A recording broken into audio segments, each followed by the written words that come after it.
Morning. We are now up to verse 7, which is about refuge.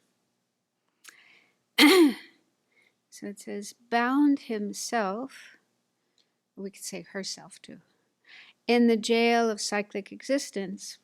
What worldly god or goddess can give you protection? Therefore, when you seek refuge, take refuge in the three jewels that will not betray you. So this topic of refuge, taking refuge, is sometimes called the gateway or entranceway to the Buddhadharma. And I don't think that means we can't learn the Dharma and practice the Dharma before we take refuge. Of course we can. But I think the reason it's called a gateway to the Buddhadharma is because when we do decide to take refuge, it's a very important step in our life. Ideally, when we take refuge, it should mean that we have really thought about it carefully and we have decided this is an informed decision.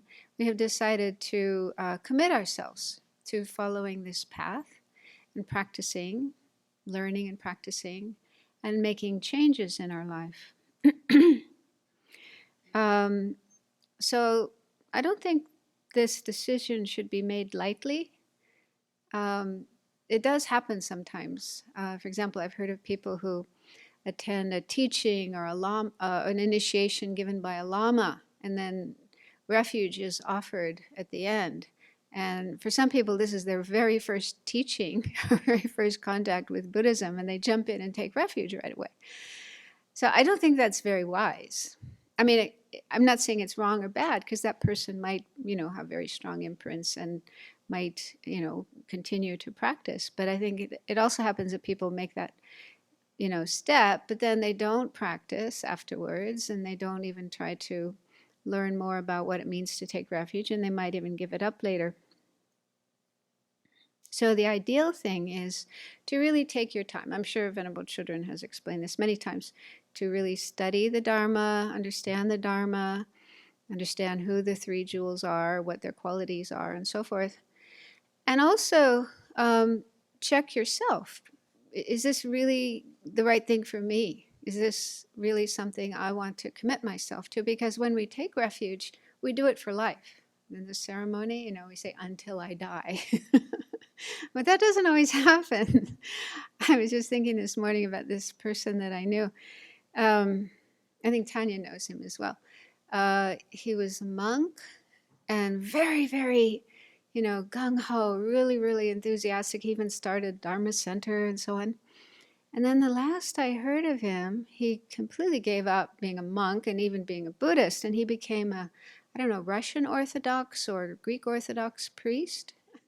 And I knew this woman in Germany who also became a nun. I'm not sure how long she was a nun, but then I heard later she disrobed, gave up Buddhism, and became a Catholic nun.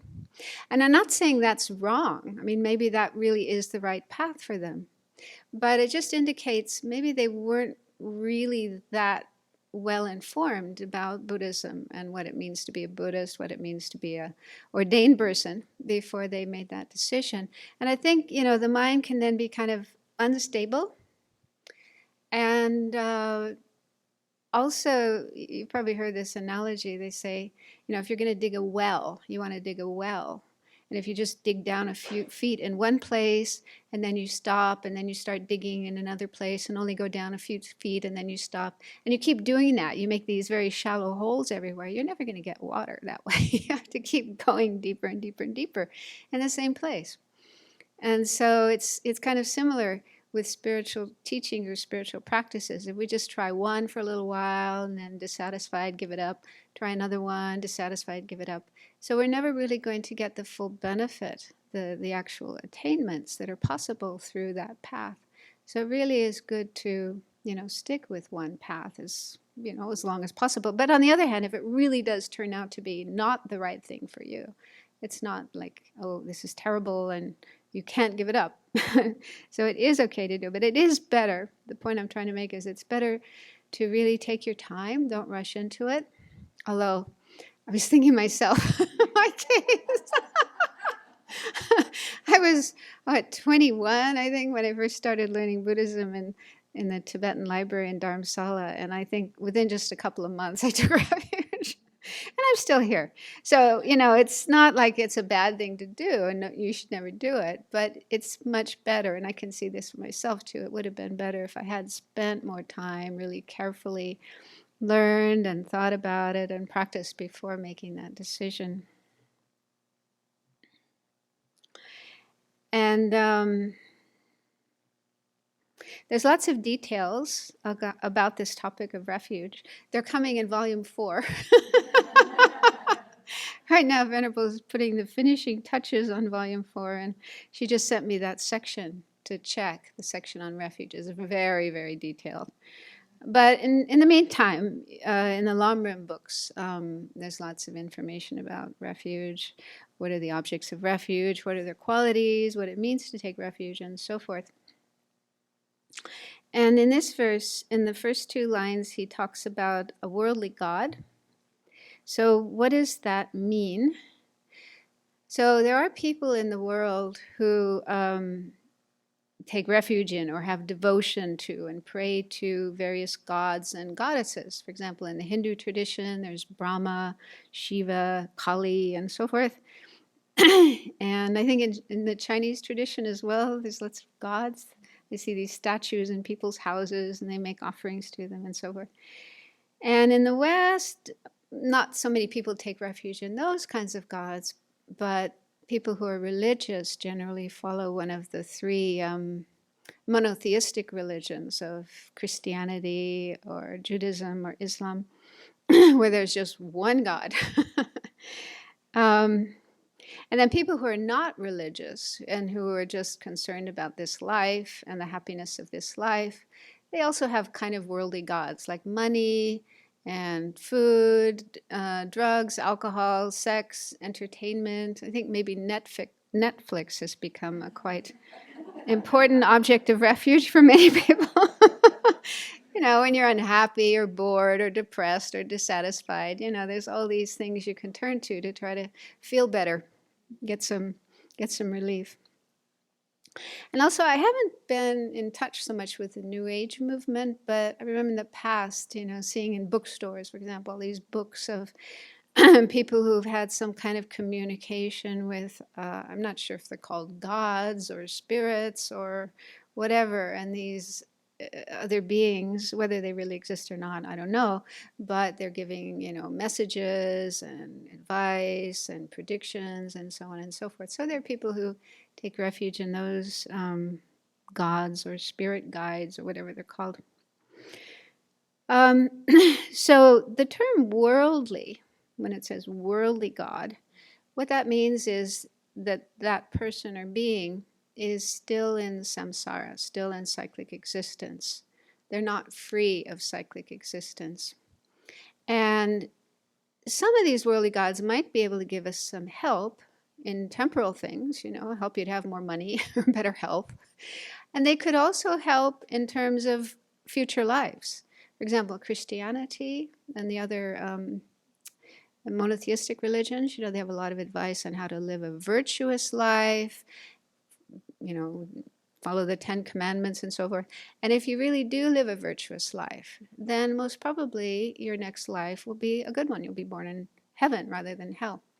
So they can give us some help with regard to this life and future lives, but can they help us get out of samsara? Can they help us become free of the whole cycle of death and rebirth? So that's the question here. So according to Buddhism, if a god or whoever it is you take refuge in is still part of samsara, still stuck in samsara themselves, they don't know how to get out. They don't even know how to free themselves. And so they cannot help us to do that as well.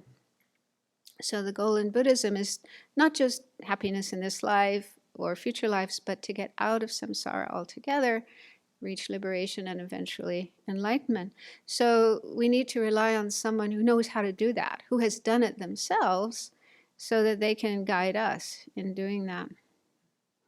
So then how can we know if a god or a goddess or a spirit or whatever is worldly or not, is in samsara or not? It's difficult to know. We don't have clairvoyance. We can't see in their mind and what's going on in their mind. One way we could know is to look at their behavior. There are like stories. People do sometimes have encounters with and conversations with these different gods. And so through these stories, we can get some idea about their qualities.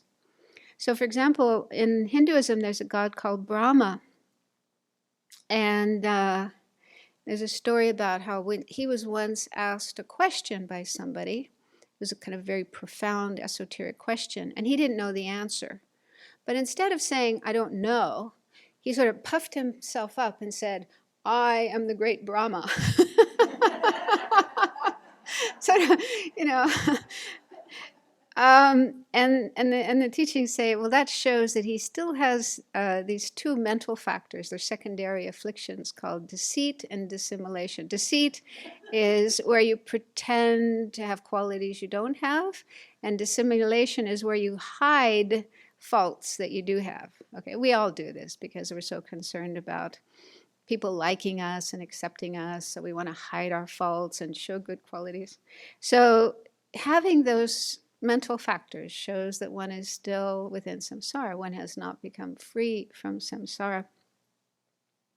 And also with Brahma, he thinks he's the creator of the universe.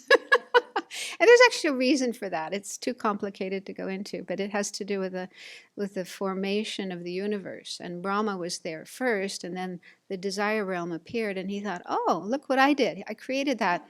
And then the first beings came along, and he said, I am your creator. And they said, oh, yes, you are our creator. And they started worshiping him. So this is also a mistake, according to Buddhism. He didn't create the universe. The universe came about as a result of the collective karma of all the beings who live here.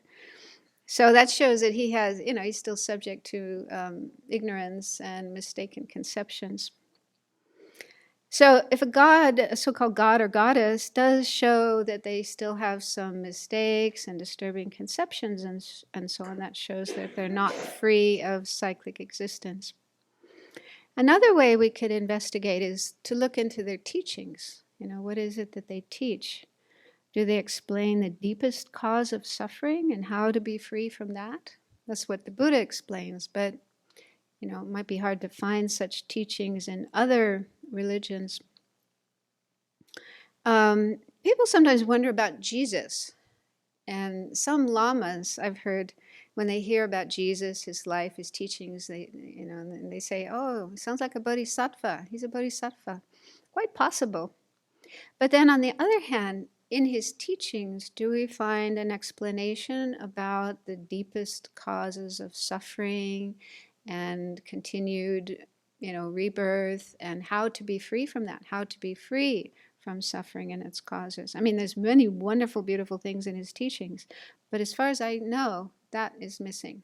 No explanation of emptiness or selflessness.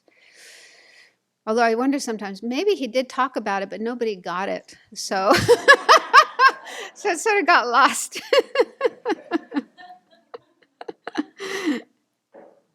Anyway, the point is that taking refuge in worldly gods might help us with certain things, temporal things, but if that god himself or herself is still stuck in samsara, they can't really help us to get out.